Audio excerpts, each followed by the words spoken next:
today's show, you'll hear investor perspectives on the growing space sector. This is Investor Perspectives. I'm the host of Investor Connect, Hall T. Martin, where we connect startups and investors for funding. Commercial exploration of space continues to advance in technology by SpaceX and other companies. In today's show, you'll hear about a new company in the space sector called EXOS. Our featured guests are John Quinn, Scott Robinson, and Paula Robinson. I hope you enjoy this episode.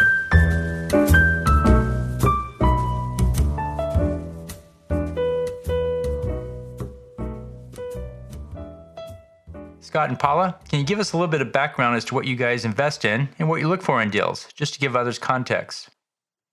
Well, Paula came across the opportunity through Tradeway. And what we first looked at, we were looking at business growth and potential. Space and rockets are a fast-growing industry, even more so now with Blue Origin and SpaceX and all the interest that's going on in the Space Force. So there's even more potential, I think, now than there was when we first invested several years ago.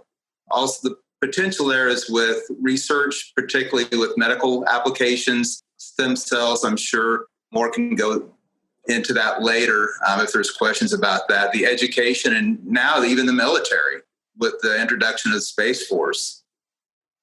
Also, we looked at personnel. And with EXOS, we found there was a perfect combination of people that had extensive rocket backgrounds through Armadillo and all the successes they had there with designing rocket engines for their own spacecraft, and through the Rocket Racing League, where people actually flew on vehicles that were powered by rockets made by Armadillo.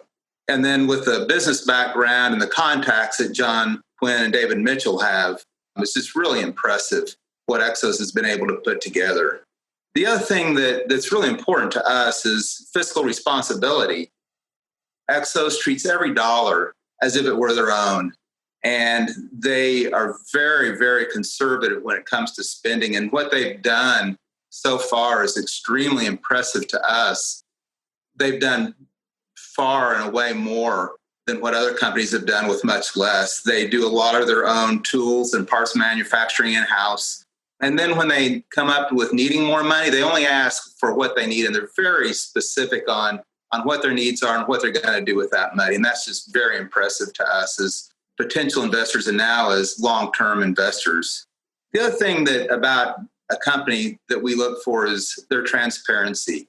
And EXOS is very transparent. Everything they've virtually done has been posted on YouTube for anybody to see, both their successes and even some of the challenges that they've had. Everything is just right there. And the communication, John Quinn is always available through email, in spite of how busy he is. He's always been available through emails and even phone contacts. And they're also very communicative through their website, Facebook. They have an investors page. And that's just very important to us as investors, not only when we first started looking at EXOS, but even as ongoing investors. Well, great. Well, let me switch over to John right quick and give us a quick recap about EXOS and what you guys are doing there for those who aren't familiar with it. Well, it goes back, I have to start kind of through the evolution, the space shuttle program. Absolutely phenomenal. First demonstration of reusability done by our government. We got 27 flights out of each space shuttle, right? And $1.28 billion per flight. Didn't quite meet its goals, right? I mean, the objective was reusable is less expensive.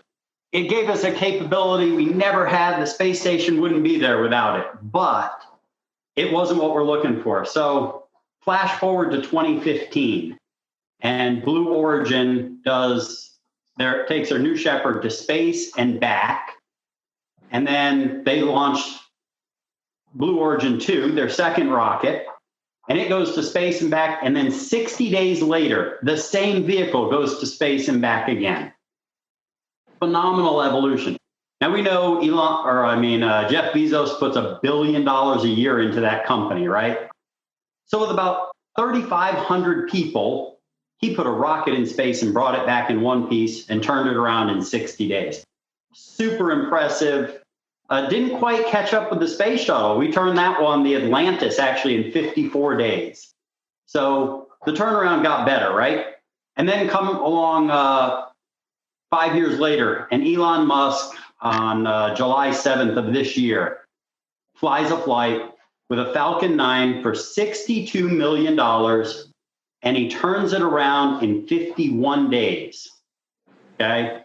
Team of about 6,500 people, and obviously they're doing other things, but we're moving the right direction because now he can refurbish it based on the online numbers for $15 million and do it in 50 days. So let's now talk about EXOS. The rocket behind me is our Sarge vehicle, much smaller, total team of about 20 guys. Now we've flown that rocket 4 times, and you get to see the YouTube video on flight 4 where we lost the vehicle. But the first 4 flights, the turnaround from flight 1 to flight 2 to flight 3, we spent less than 1% of the cost of the vehicle. So 25% is a great thing, but I would still argue we're making remanufactured vehicles not reusable. 1%? Now, maybe when we go to orbital, we're going to have our challenges. Our target is to be able to do it for 5%. When we can go to space with a vehicle, bring it home, and then go back to space with that vehicle for under 5%, we're starting to get to where reusability counts and we can put mass into space very effectively. And that's where EXOS is going. Great. Well, appreciate the background on that. And it sounds like you have a great team that's been there and done that before. Can you tell us a little bit about the team and what you guys have come from? And you talked about coming from the space shuttle days, but in more detail, what has the team done in the past? So yeah, the team goes back about 20 years. As already mentioned, Armadillo Aerospace was kind of their founding back in the year 2000, competing in the Google X Prize, won $1 million in a lunar lander challenge, won a couple of rounds. They won first place in the first round. They were beat out by this little company, Lockheed Martin, you might have heard of them, in the second round. But they were a team of about 10 guys. And here they are competing up against Lockheed Martin in the Lunar Lander Challenge. So they took second place to them because they were 9 inches further away from target after that lunar ascent and descent. So phenomenal background. My favorite story, Rocket Racing League. They contract XYZ company for 36 months to take and put a rocket propulsion system on the back of a Canard aircraft. And 32 months in, they say, you know what, guys, we're not going to be able to make it in time to put you in the air for the Tulsa Air Show. They come around to John Carmack, who was running Armadillo Aerospace back then. It was his $1 million a year project, and said, hey, can you guys do it? And this team that's now EXOS Aerospace, in 60 days, built up a propulsion system. And they had one little requirement from Len Fox and Dave Morse. Before they got in the aircraft, they wanted to see it start 1,000 times, right? Rocket engines are once and done, right? That's the convention. That's what we're used to.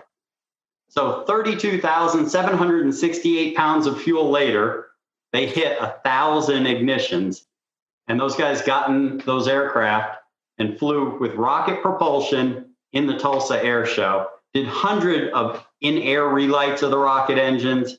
And again, that's the type of reusability we're looking for.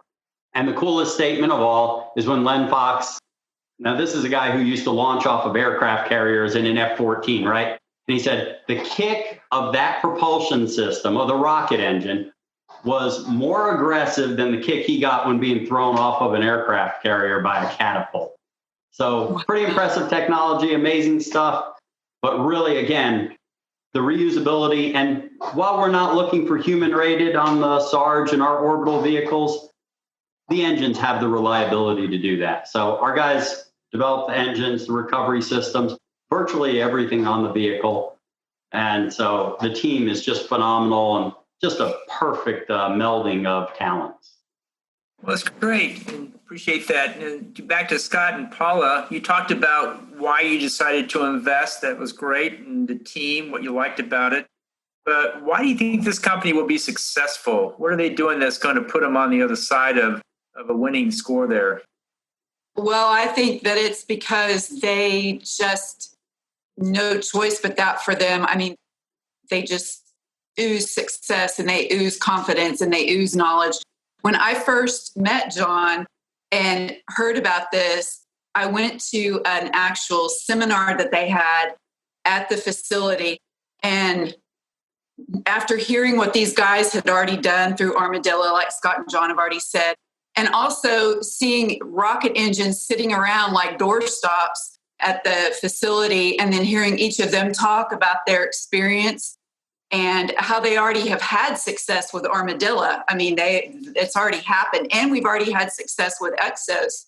So basically, when we invested, my thought was, and I told John this, I'm investing in you. We're investing in you because you have the knowledge, you have the vision, you have the enthusiasm, the creativity, the contacts, the discipline. That these guys are so disciplined and they are very creative. They dream stuff up on napkins at restaurants sometimes. Or they used to. They may not be doing that now, but they did a few years ago. That still happens. Yes. And so it's just the creativity and the vision and the discipline. It's just truly just inspiring. Is why I think they're going to succeed. They already are succeeding. Also, if I could add a little bit of something, there's a passion there that you very rarely see. The people that are involved in this and do the design and the launches, this is something they were born to do. You can tell. I could tell that talking to them, just the amount of passion and the drive they have. They were just born to do this. And as an investor, I've never felt as appreciated for them because the way that it was expressed to me is that there was a gratitude there that as investors we're allowing and we're providing a way for these people to do what they were born to do. There's just no question in my mind that this is what these people were born to do, and they were made for this. Go ahead, John. I said that is so well put. You know, he summed it up in one beautiful, eloquent sentence. The guys are doing what they were born to do. Good. So, Paul and John, it's always great when things are going well, but what challenges did you see the company overcome that you made you think, well, this is the right group? Was there a particular time or incident that brought that to light? Well, COVID, we weren't sure when COVID happened how things were going to go because Italy was in the making and of course Italy was shut down. And so we were a tiny bit concerned, but again, they just have so much creativity and there's so much innovation that they find other ways to keep going. And we also were a little concerned when the fourth launch, we were watching that on YouTube Live. I mean, we went to one launch in March of 2019. And then we have obviously actively watched every single launch and read virtually every article that is out there on EXOS or watched videos over and over again. And so when we saw that, that, as you might imagine, that was hard to watch as it was for everyone there, I'm sure. But then it's like I think it was John that said, well, it's rocket science. It happens. One of them, I think, said that. And it was like, we'll overcome it. I mean, it's just inevitable in the field that in this business that you're going to have challenges like that. And that was probably the biggest challenge to date for us. It was, but it was, I mean, we've invested again since then because again, we watched their, resilience is the word. They're just so resilient that they just keep finding new ways to make money. They find new ways to keep things going. They're just not stuck in a rut at all. And I think that's the advantage of a small company too, is you can be more nimble and flexible to meeting the needs of the market. And I think EXOS has done an excellent job of doing that. What excites you most about the opportunity? What do you hope to see them accomplish at the final stage? The biggest thing for me, there's a story when the first time I toured EXOS, we were talking with some of the engineers, and I can't remember the person's name, but we were listening to the story and the potential there, specifically as it relates to stem cell research, where you can where there's good evidence that you can put a person's own stem cells into space and have it activated. And then when it comes back, those stem cells can potentially be used to do things such as cure diseases and even heal organs. And this engineer was telling us about this, and it's a world changing thing. And Paula said, "Oh wow, if that really comes to fruition, we're all going to make a lot of money." And this big engineer's eyes teared up, and he said, "No," he said, "this will change all of humanity. That's what the potential is." And of course, the money will follow that. Anytime you come up with something that's innovative and that will change the world, as an investor, the money will follow that. But that's what this guy is concerned about, is coming up with something that will literally change the world or has that potential. And John can probably go, if there's other questions regarding that, I think John could do a better job of filling that in. Yeah, the biomedical world is going to learn how to do microgravity science aboard our SARG rocket. And I have a biomedical vice president friend who was interested in the company early on. And she said, "We don't need 5 flights. We need 50 flights to figure out how to do the science. Put me in space 50 times with 20 or 30 experiments on every flight. And then we'll tell you how long we need the payload to be up there." So the problem that we're going to solve is SARG as a suborbital vehicle is going to tell us how to do the science. And then Jaguar, our LEO launcher, is going to go to space. It's going to put a payload up there for 2 to 3 weeks. And then it's going to bring it back to the launch site. And it's going to be a manufacturing process like no other that we have the capability to do today. Because you can't create the microgravity and the vacuum of space on Earth. You just can't make it manually. So with that capability, we've already flown over 67 experiments that were biomedical research on those first 4 flights. From the first 3, we got phenomenal feedback. And I saw a university go from having 20% cell survival on flight 1 to a 90% cell survival on flight 3 because they improved their methods of doing biomedical research. And that was just with 3 flights. Imagine where it would be with the 50 that this vice president on this very large biomedical firm said we had to be at. Imagine where we could be at 50 flights, which for us is less than a year from now. We could do a couple flights every week. And I think that's what's going to change the world. And that's ultimately very near and dear to us because one of the experiments is what killed one of our founders' mothers. So near and dear to our heart, very much a kind of passion that drives us to make humankind better through this process, and all the while living out our passion to do what we feel we're created to do. Exactly. So Scott, Paula, are you able to help the team or help the project in some way? If so, how? The launch that we attended to, had some small jobs. I ran a ATV, I guess, and ran tools back and forth between the launch pad and I guess where their base was. And I think Paula did a few things as well.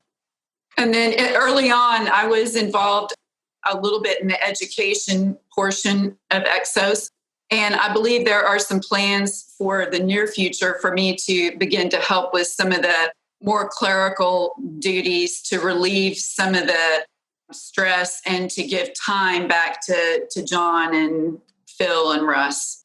So I think that's in the works. Great. And then a question for you, John, is besides biomedical research, what other applications do you think the vehicle will be used for?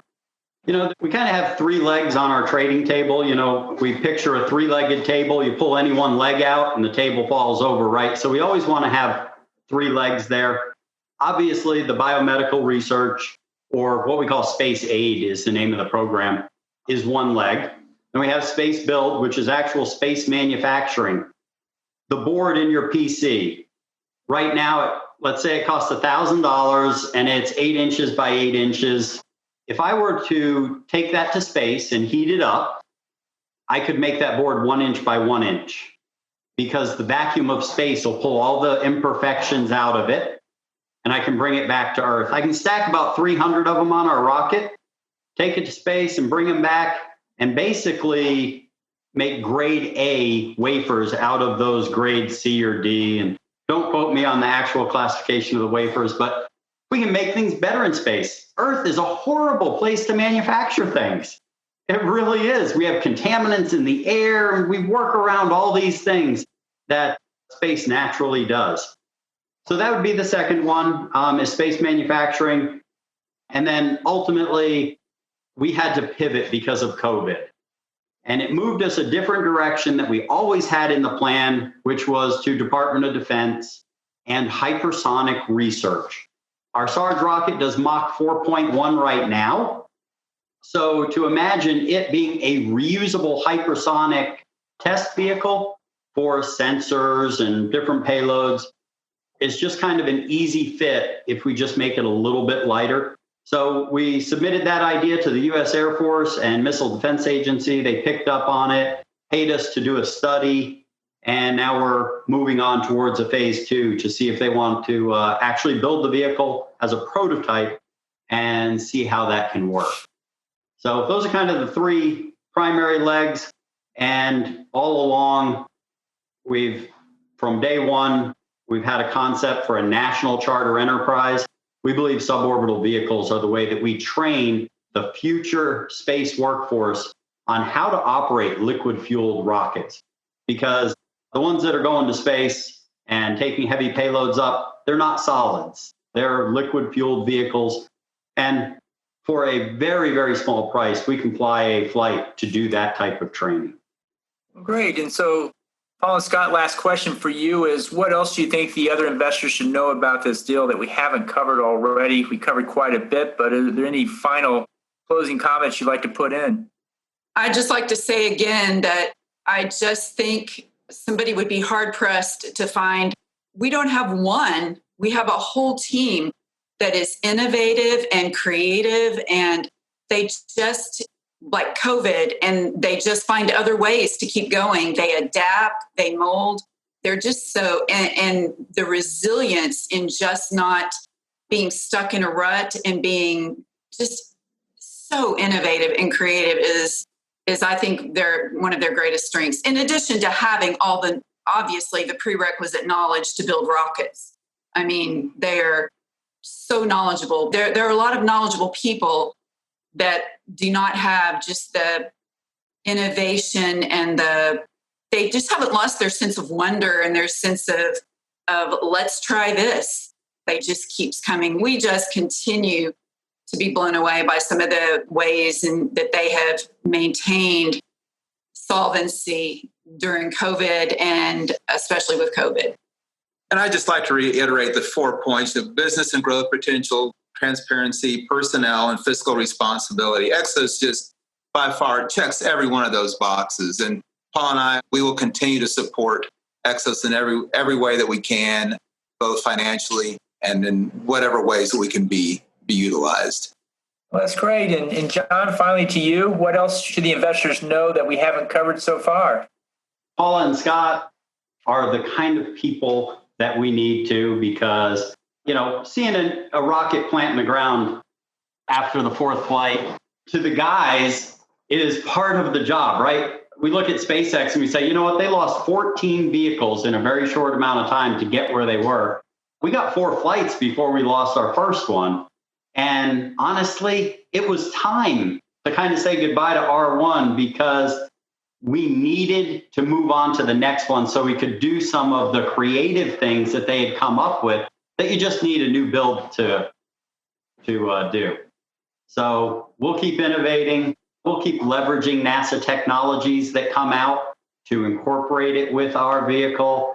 And we're not going to be the biggest by far. However, I challenge anyone else to be more innovative and creative, keep the company progressing more than our team. They're always outside the box. Yep. Great. Well, John, Scott, Paula, thank you for sharing your thoughts today. Appreciate the insights into this company and where it's been and where it's going. I want to thank you guys for joining us now, and we'll get this out to the investors who are not here today and tell more of your story and what you have going there. Appreciate it.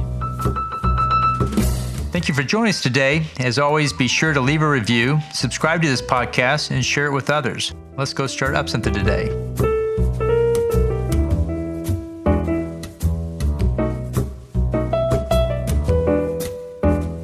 Hall T. Martin is the director of Investor Connect, which is a 501c3 nonprofit dedicated to the education of investors for early stage funding. All opinions expressed by Hall and podcast guests are solely their own opinions and do not reflect the opinions of Investor Connect. This podcast is for informational purposes only and should not be relied upon for the basis of investment decisions.